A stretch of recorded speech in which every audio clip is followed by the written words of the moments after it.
नमस्कार साथियों, जय हिंद। साथियों, जैसा कि आप सभी जानते हो कि मध्य प्रदेश के अंदर आबकारी की भर्ती परीक्षा चल रही है, पर मेरा यहाँ पर इस वीडियो के माध्यम से जो जानकारी देना है वो जानकारी क्या है, सबसे पहले मैं उसके ऊपर चर्चा करूँगा। आपने बहुत सारे यूट्यूब चैनलों पर भी देखा होगा, यूट्यूब पर जो एनालिसिस करवा रहे हैं उसके अंदर कि विद्यार्थियों के साथ किस तरीके से छल कपट हो रहा है। ये छल कपट जो कर रहा है वो केवल और केवल व्यापम कर रहा है। आपने YouTube पर यह भी देखा होगा कि कुछ बच्चे रोते हुए सेंटर से बाहर निकल रहे और उनकी शिकायतें थी कि मेरा कंप्यूटर बंद हो गया। और अगर आप दूसरी बात देखोगे साथियों, तो कुछ स्टूडेंट के उसमें क्वेश्चंस आ रहे हैं, ऑप्शन नहीं आ रहे, और ऑप्शन आ रहे हैं तो क्वेश्चन नहीं आ रहे। और यहां पर मेरा इस वीडियो के माध्यम से जानकारी देना यह है कि ये जो बात बच्चे कर रहे हैं ये झूठी नहीं है, ये सच्ची है, इसके अंदर वास्तविकता है। मुझे ये लगा यार कि कुछ नए बच्चे एग्जाम देने जा रहे होंगे, जो पहली बार एग्जाम दे रहे होंगे, उनको कम समझ में आता होगा कि कंप्यूटर कैसे चलाना, टिक कैसे करना है। तो मुझे ये लगता था कि यार चलो यार, बच्चा बोल रहा होगा तो हो सकता है कहीं कुछ कंप्यूटर चलाते नहीं आ रहा होगा। पर मैं उन स्टूडेंट्स पे कैसे यकीन करना छोड़ दूं साथियों, जो ब्रिलियंट पढ़ने में है, जिन्होंने MP पुलिस का एग्जाम दिया, SSC GD का एग्जाम दिया और ये आबकारी का एग्जाम दिया। आज यहां पर मुझसे बच्चे मिलने आए हैं साथियों, और ये हमारी कोचिंग के बच्चे हैं, इतने अच्छे पढ़ने में हैं, उसके बावजूद भी इन बच्चों के कंप्यूटर का बंद होना और डिस्प्ले पर नंबर का शो नहीं करना, ये अपने आप में कहीं ना कहीं व्यापम की गतिविधियों पर प्रश्न उठाता है। अगर आपके पास संसाधन नहीं है तो आप फिर ऑनलाइन एग्जाम क्यों लेते हो? अगर ऑनलाइन एग्जाम लेते हो तो बच्चों की समस्या का समाधान क्यों नहीं करते हो? जैसे अभी 3 बच्चे मुझसे मिल आए हैं, इनकी जो समस्या है उस समस्या को अगर आप सुनोगे तो साथियों आपको वाकई में बहुत बुरा लगेगा। यहां पर तैयारी करने वाले विद्यार्थियों के साथ वाकई में अन्याय कर रहा है व्यापम। आज हमारे बीच में स्टूडेंट्स मिलने आए, मैं बता रहा हूं, आ जाओ सब, करण आ जाओ, ममता आ जाओ ना। ये वो स्टूडेंट हैं जिन्होंने एग्जाम दिया है और एग्जाम देते समय, आ जाओ ना आगे, एक इधर एग्जाम देते समय इनके कंप्यूटरों का बंद होना, साथियों ये चीजें चलती आई हैं। आप इधर आगे आ जाओ ताकि बच्चे देख ले।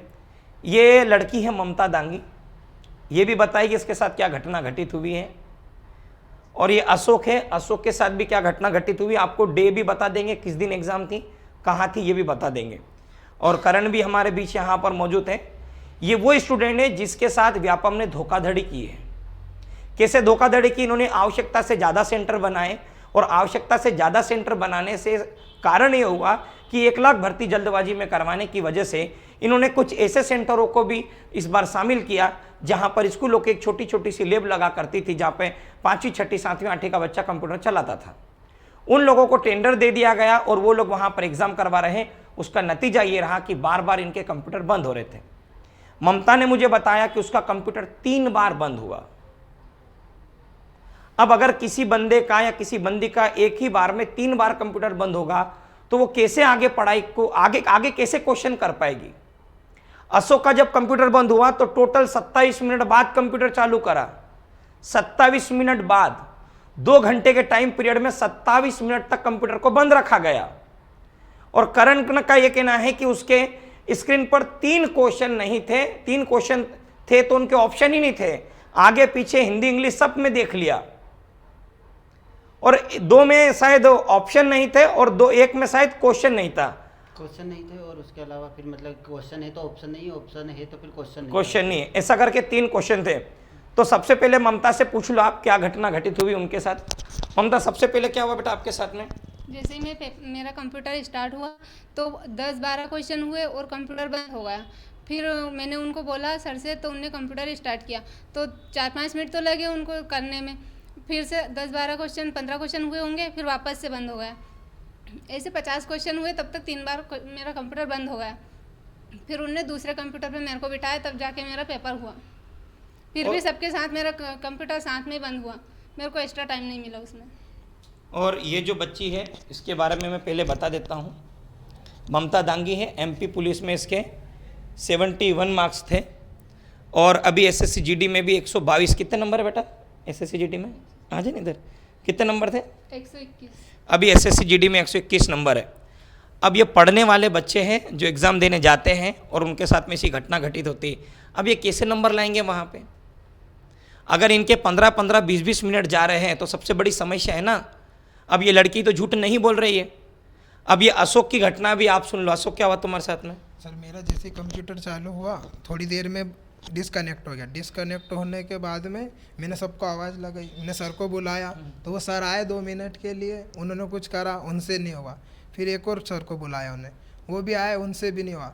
फिर दोनों चले गए और वो दोनों गए तो मैं खड़ा होकर देखता रहा कि कब आए कब आए। 5-10 मिनट तक आए नहीं। फिर वो आए तो वो सर नहीं आए बोलते मुझसे आके, वो मैंने कोई नहीं आया यहाँ तो, और मेरा टाइम निकलते रहा।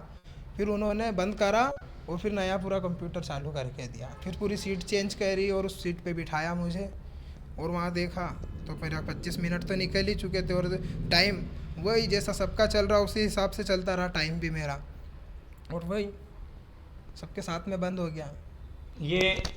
ये है दोस्तों इन विद्यार्थियों की परेशानी।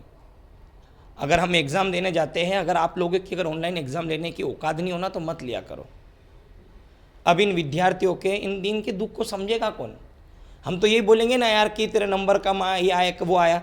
अगर आपको 2 घंटे के पेपर में अगर 25 मिनट के लिए अगर आपका कंप्यूटर बंद हो जाता है तो बच्चा कैसे सिलेक्ट होगा एग्ज़ाम में? फिर एग्ज़ाम में आपने क्वेश्चन को टिक कैसे करा?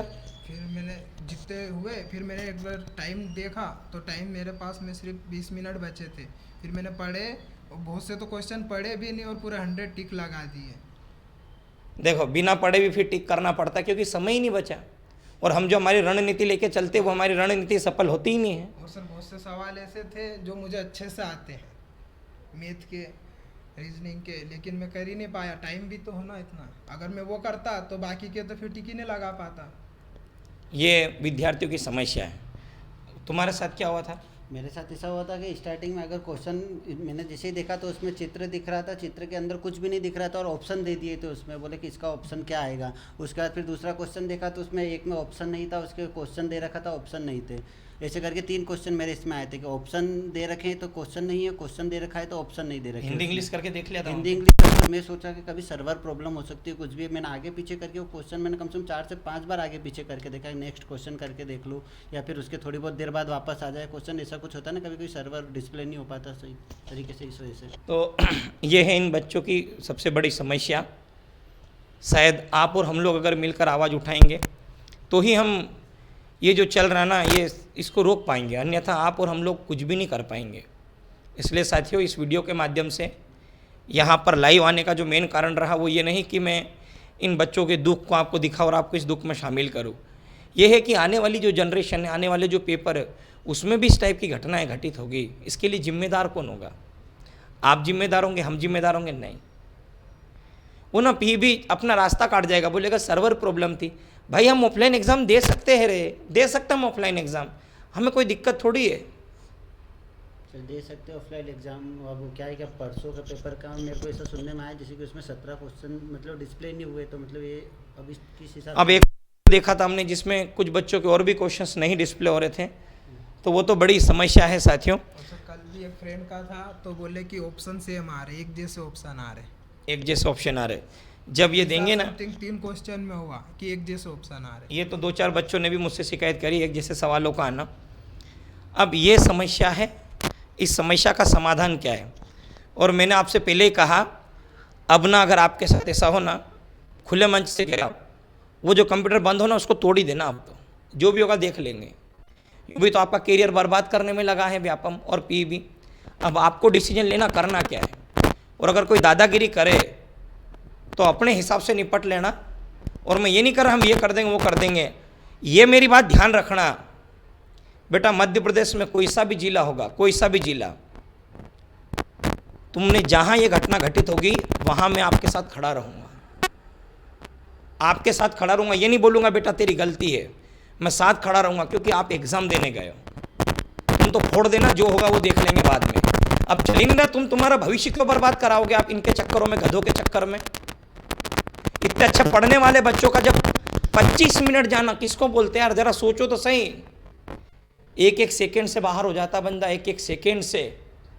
अगर 2 मिनट लेट हो जाते हैं तो आप लोग एंट्री नहीं देते हो। और यहाँ पर अगर आप बार बार कंप्यूटर बंद हो रहे तो ये जिम्मेदारी आपकी है, और ये सरकार को ध्यान देना चाहिए कि विद्यार्थियों के साथ में आखिर सब क्यों हो रहा है, और पीईबी के ऊपर कार्रवाई करना चाहिए। तो साथियों, इस वीडियो के माध्यम से मैं यहाँ पर आपसे इन बातों से रूबरू करवाने के लिए आया था। और अगर आपको ऐसा लगता है कि यार इन बच्चों की मदद करना चाहिए, यार इनके साथ खड़े रहना चाहिए, तो इस वीडियो को इतना शेयर करना कि हर एक बच्चे के पास पहुँच जाए। और ये मेरा नंबर लिख रहा हूँ मैं, ये मेरा नंबर है दोस्तों। इंदौर में अगर आपको कोई समस्या होती है तो आप मुझे इस नंबर पे कॉल करो। ये नंबर मैं आपको यहाँ पर दे रहा हूँ दोस्तों, ठीक है। अगर इस नंबर पर अगर कोई भी दिक्कत आती है तो आप मुझे संपर्क करना कि सर हमें दिक्कत आ रही थी, प्लीज़ आप हमारी मदद करो। मैं आपके पास ज़रूर आऊँगा, भले 5-7 मिनट लेट हो जाऊँगा, पर मैं आपके साथ पहुँचूँगा। और अगर एमपी के किसी भी ज़िले में अगर आपके साथ ये घटना घटित होती है और सामने वाला हावी होता है आपके ऊपर, तो मैं आपके साथ खड़ा रहूँगा। मैं उसके साथ नहीं, आप जो भी करोगे आपके डिसीजन में आपके साथ में खड़ा रहूँगा, आजमा कर देख लेना आप।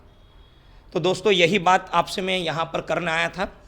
तो उम्मीद करता हूँ कि ये जानकारी आपको मिली होगी, पर इसके ऊपर आप कुछ शेयर करोगे तो पीईबी के कान खुलना चाहिए साथियों, कि वो सुने तो सही, हमारी बातों को समझे तो सही, ताकि बच्चों का भविष्य जो हो रहा बर्बाद वो ना हो।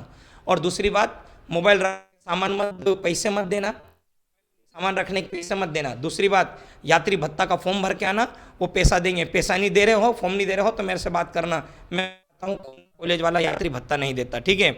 चलो धन्यवाद साथियों, जय हिंद जय भारत।